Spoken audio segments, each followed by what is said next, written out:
Coisa, como é que você faz o planejamento das suas atividades? Como é que você trabalha? O que você leva em conta na hora de planejar a sua aula? Bom, esse é o assunto do nosso programa de hoje. Nós vamos examinar todos os detalhes do planejamento.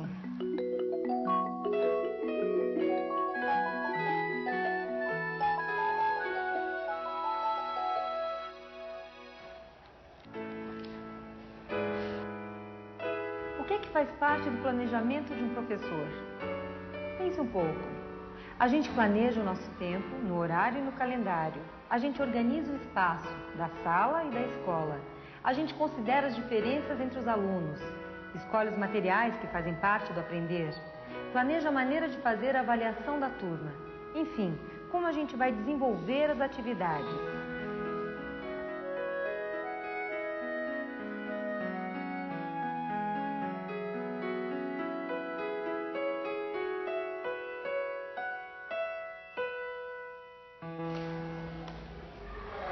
Bom, como você deve estar percebendo, a gente já analisou todos esses temas nesta série. Mas como você também já deve estar notando, todos eles aparecem de novo quando o assunto é planejamento de aula. Quando o professor planeja uma atividade, muitos fatores entram em jogo. Uma primeira questão que a gente poderia estar pensando seria a questão dos objetivos em jogo com a situação proposta. Então, assim, o que o professor espera em termos de aprendizagem dos seus alunos? O que ele espera vai determinar toda a elaboração, a realização da atividade. Então, um exemplo da gramática. Se o professor espera que os seus alunos saibam definir, por exemplo, substantivos, adjetivos, verbos, pronomes, ele vai organizar a atividade de forma que as crianças possam, no final, dar essa devolutiva para ele em termos de definição do que é um adjetivo, dessas categorias gramaticais.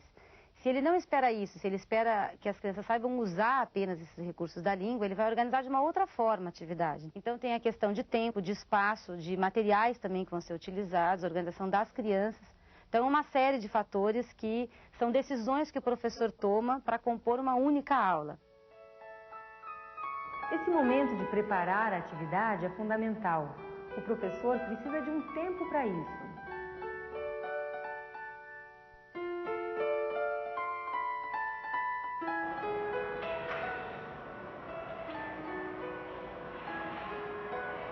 Agora, o professor também precisa se perguntar em algum momento o que é que meus alunos já sabem sobre o conteúdo e como é que esse conhecimento que ele já tem pode orientar o meu planejamento.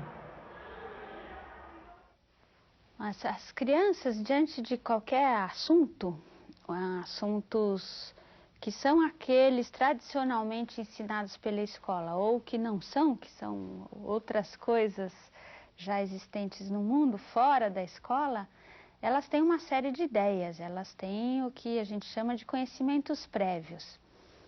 Então, elas não são como folhas em branco, sobre a qual folha em branco a gente tem que escrever todos os assuntos e que elas só seriam repetidores daquilo que a gente as ensina, o que a gente escreve nessa folha em branco, que seria a criança. Mas é preciso que os educadores aprendam a olhar para a criança e interpretar as relações que elas fazem sobre as informações que ela já tem e outras que elas venham a ter por intermédio daquele trabalho.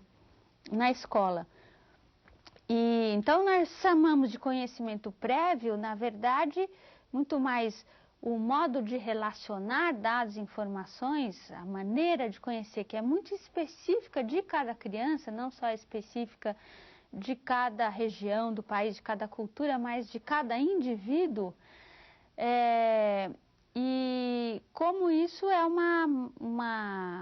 assim, um disparador, uma matriz, é a única possibilidade da criança estar lá, é ser do jeito que ela é.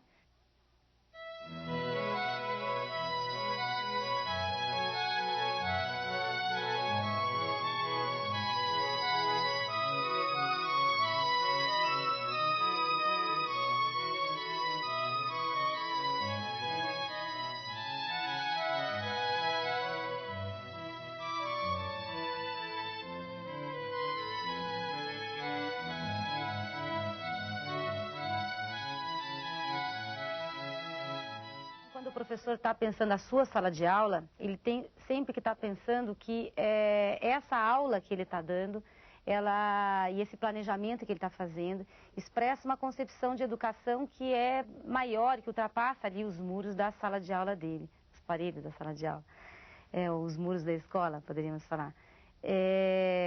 Então, a hora que o professor está planejando, está embutido ali uma ideia de aluno, como é esse sujeito que aprende, uma ideia sobre o conteúdo, como é a visão que esse professor tem sobre o conteúdo e qual é a visão que esse professor tem sobre o que é ensinar, qual é o papel do professor.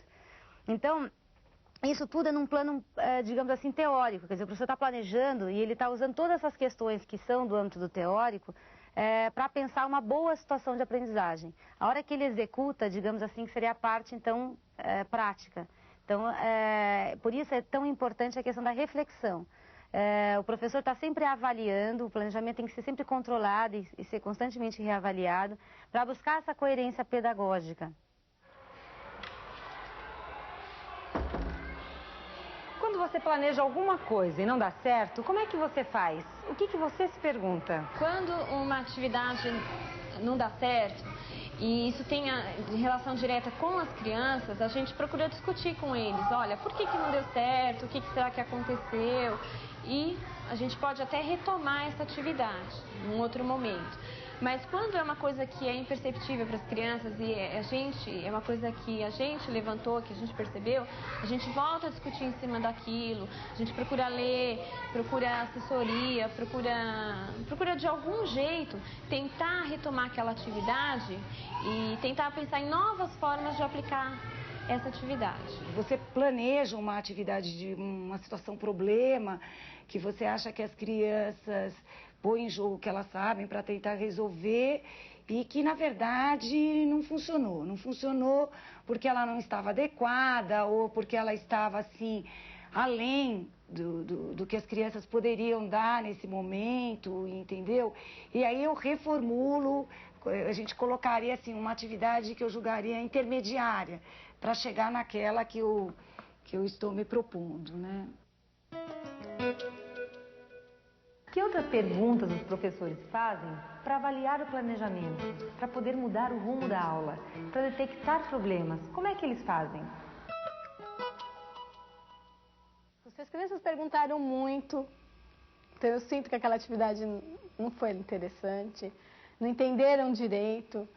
E o que eu faço é estar revendo o meu papel quanto professor, porque o erro acontece, a gente não acerta sempre. E o professor é passível também de erro.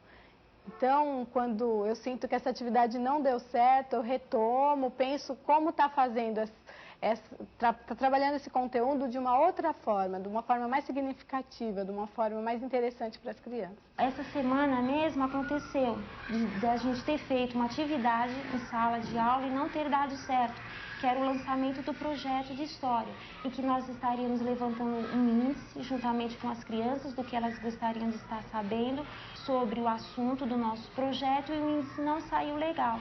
Então a gente procurou, né, juntamente com outra professora, a gente procurou estar replanejando isso.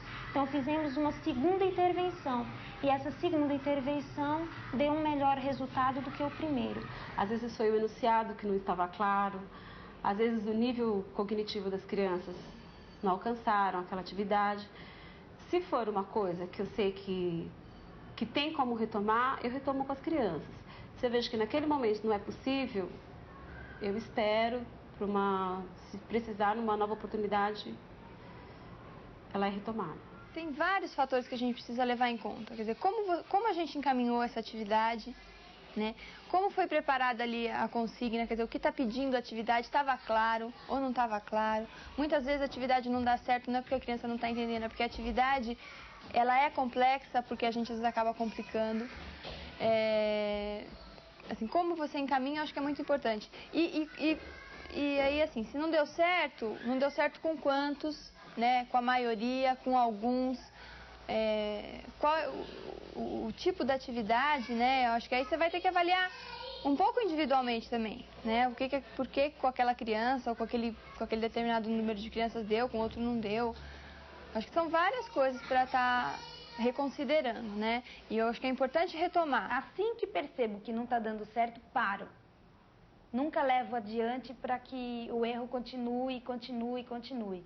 E a partir daí eu vou refletir, vou procurar todos os pontos que podem ser reformulados, vou tentar fazer um relatório dizendo por que esses pontos não deram certo e modificar, redimensionar a atividade. Na verdade, quando o professor tem todo esse esforço de estar pensando previamente sobre as suas intenções com a atividade que ele quer propor para os alunos e esse esforço de fazer e de avaliar, ele, na verdade, está buscando uma aprendizagem de maior qualidade com seus alunos. Que eles aprendam conteúdos relevantes, que tenham utilidade fora da escola, de uma forma que seja significativa, que tenha vínculo com o que eles já sabem. Enfim, o que o professor busca e todo esse esforço, ele só tem sentido se a gente está pensando em melhorar a qualidade do processo de ensino-aprendizagem.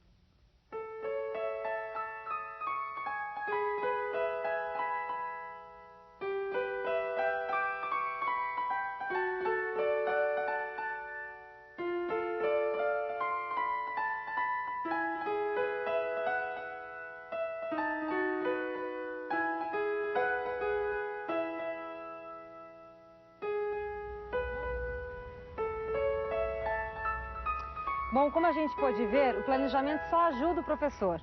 Ajuda a se organizar, a refletir, a estabelecer metas, a encontrar caminhos mais eficientes para ensinar. E, sobretudo, ajuda o professor a ter sabedoria para se avaliar e reavaliar, para o bem dele e para o bem dos alunos. A Escola em Discussão fica por aqui. Bom trabalho!